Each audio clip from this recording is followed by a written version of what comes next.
Hello, magandang hapon sa inyong lahat mga kababayan ko. So, meron tayong pag-uusapan dito. Last time, na-content na ito ni Makagago eh. Na-content na ni Makagago to. Yung, tsaka ito'y galing kay Sir Food Genius Vlog, no? Yung post. Ito'y umano'y convo daw ng mga staff daw nung hotel or nung casino ba? Or ano, na kinikwento daw yung di umano'y kasalaulaan doon sa casino. At ano, as a result daw, parang na-ban daw siya, no? So, dito, dito na, dito na ikwento, yung meron siyang meron tawag doon, yung sa banyo,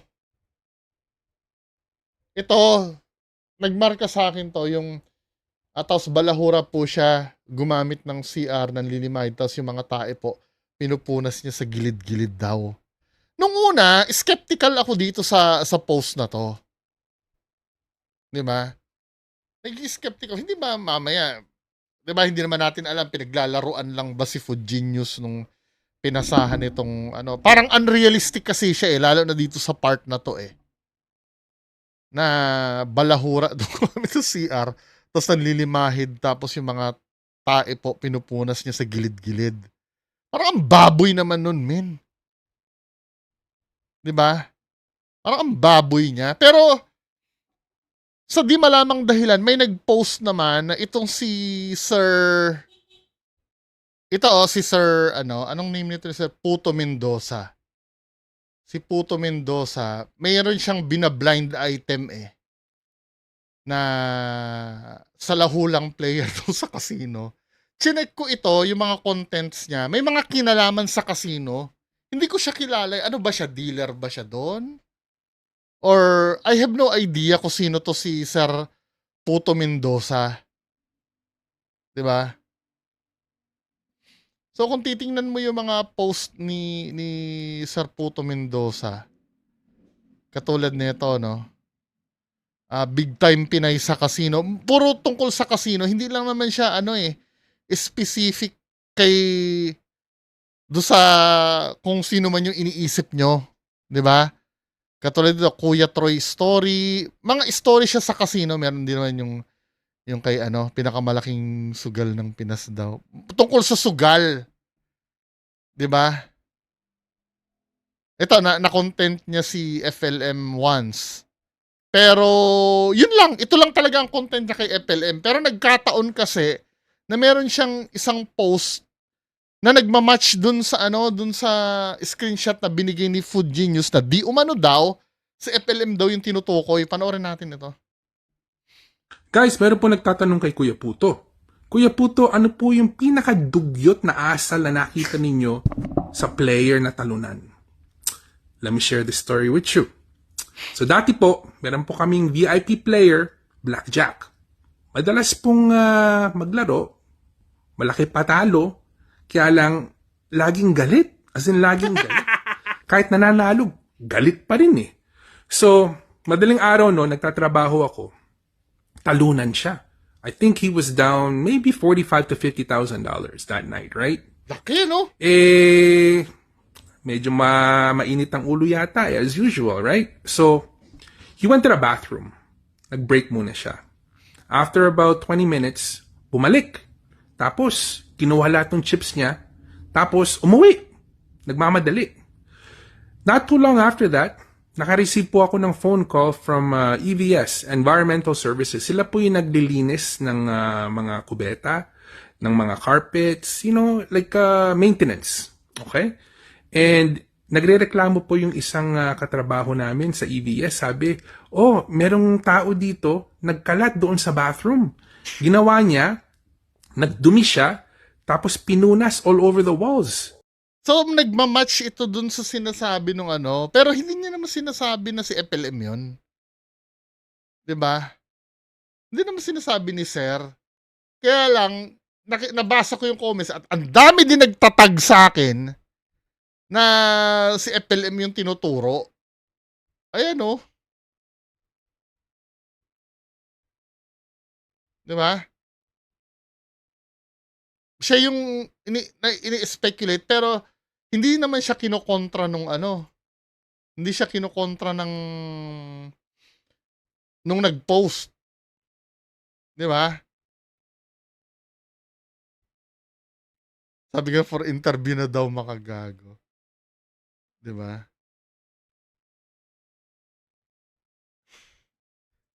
I'm like, oh my God, that's sick. So, I called surveillance and I called my direct manager, di ba? Sabi nung direct manager ko, oh, you know what? Surveillance said, it's your player on table 15. Table 15 was that guy that was playing VIP, yung masungit kanina yung sinabi ko sa inyo. So yun. So ginawa namin, we banned him for 6 months. He was not able to come back to the casino for 6 months. He tried several times and we told him, hey, you know what? You have to act like a human being. Napaka... So may naririnig din ako na ano na pinagalitan daw di umano, 'di ba? Sa comment 'yun eh. I don't know if it's true. Siguro kaparehas lang ng istorya niya. Kasi yung ang naging ano sa akin dito yung nagpapahid ng etsa sa wall eh. Akala ko nung una napaka ano naman nun. Napaka grabe naman trabaho 'yon. I think wala namang gagawa nun. OA lang yung mga nagsumbong. Eh, ito, may galing sa ibang source na nangyayari pala talaga. I'm not saying na si FLM yon kasi never naman sinabi dito eh. Pero may nangyari palang talagang ganon. Na akala ko imbento lang talaga kasi skeptical nga ako eh. Kasi sinong matino ang pag-iisip na ganon ang gagawin? Diba? Eh kahit siguro laking mahirap yan or ano, hindi gagawin yun eh. Kahit pa sabi mong sa bundok lumaki, hindi gagawin na magpahid ng etsa sa gawin niya man yun, ano, aksidente niyang nagawa yon. I'm so sure lilinisin niya para hindi nakakahiya. Kasi sa normal na tao kasi, pag may ginawa ka na kadugyutan, mahihiya ka nun eh. Itatry mong i-cover up yon, linisan mo or whatever kung anong gagawin mo, hindi yung ganon. Now, kung akong tatanungin nyo, tingin ko si FLM ba yun? Hindi ko alam eh, kasi wala naman direct na sinabi ito. Pero do sa version nung screenshot nung kay Food Genius na na-content ni Makagago, same na same nung ginawa. Pero yung details na ano ba, ano player daw ng blackjack, eh. Nagba-blackjack ba si I don't know, hindi ko alam. Alam ko poker yon.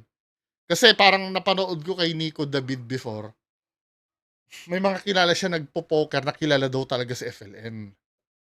Blackjack, hindi ko alam. Same lang ba yon? Wala kasi akong alam sa ganyan eh. Tapos yung nakakapagpatalo daw ng $50,000 o something. Well, hindi natin alam ano. So may reason naman kasi ba't nandun si FLM eh. Pero kung siya ba yon, sarili kong hinala ha. Hinala ko lang ito. Siguro nasa 70%, 'di ba? Na siya 'yun kasi dalawang ang ano kasi doon, dalawang source kasi 'yung nagsabi. 'Di ba? Na hindi mo akalain na na gano'n. Nakakahiya no. Sometimes hindi naman siguro masama na magkaroon ka ng kortesiya. Naiintindihan ko yung katulad ng sinabi ko kanina, naiintindihan ko yung pag hindi ka sanay sa mga ganong bagay, let's say, ikaw ay laking probinsya. Hindi ka naman sanay sa mga lugar na ganon. Pero, alam ko, kahit taga-probinsya ka o first timer mong pumunta doon, alam mo kasi yung mga bagay na nakakahiya eh. Na hindi mo dapat ginagawa. Bilang isang tao na lang, hindi na bilang isang tunay na manunugal sa ganyang establishmento, bilang isang tao na lang, at yung pag-akto kasi ng maayos, Wala namang ano yun eh, wala namang dapat magturo sa'yo nun eh. Kahit pa sabihin mong hindi ka nag-aral, alam mo na dapat yun eh. 'Di ba? Kasi unang-una alam mo yung etsas mabaho yun. Nakakadiri yun, alam mo naman siguro yun. Tapos ipapahid mo sa ano. Hindi mo man lang maiisipin na may maglilinis nun, may pupunta doon na maglilinis. Sobra naman yun. Kung ano ba ang tingin mo sa ganon? I mean, wala akong maisip na rason na gagawin ng isang matinong tao yun sa totoo lang.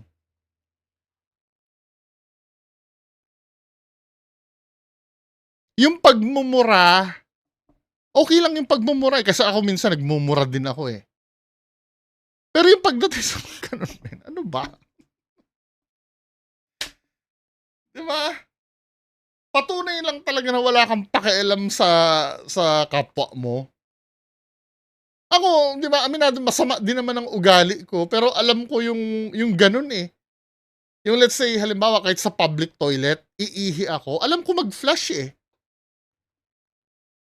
May time nga na ano eh, ito sa mga pasintabi sa kung kumakain man kayo, no? May time nga na, let's say, dati noon, na-jebs ako sa isang public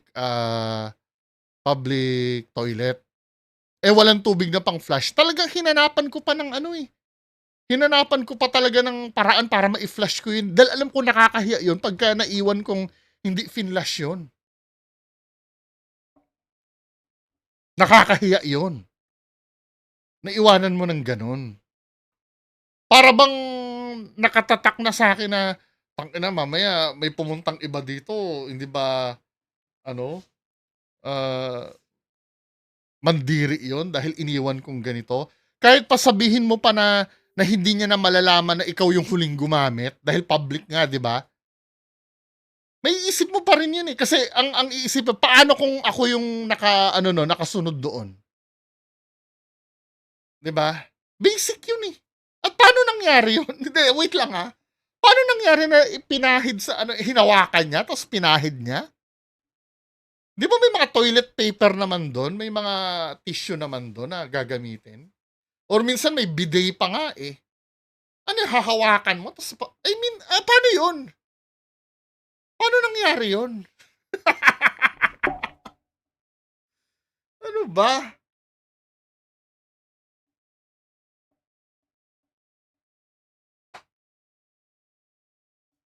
Parang ang nakikita ko sakit na talaga sa pag-iisip yun eh. Kung sino man yung gumagawa ng ganyang bagay. 'Di ba? May malaking problema na sa pag-iisip yun eh.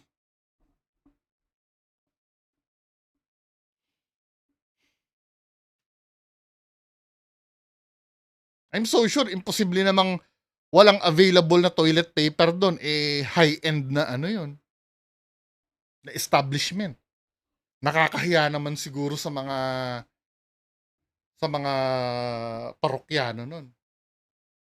Hindi naman yan basta-basta SM lang, 'di ba? Pag pumunta ka sa SM wala naman toilet paper, pero minsan meron, 'di ba? Pero I'm so sure sa SM naman gumagana naman yung flush. Siyempre magpo-provide ka ng toilet paper mo, 'di ba? Ayun lang ano, may ganun pala talagang tao. Akala ko nung unang binasa ko yung screenshot kay Food Genius, parang wala bang, I mean, hindi ba inimbento lang ito, tong kwento na to? Diba? So, ano masasabi nyo dito mga men? Paki-comment na lang po sa baba. Magandang hapon sa inyo lahat. Bye-bye.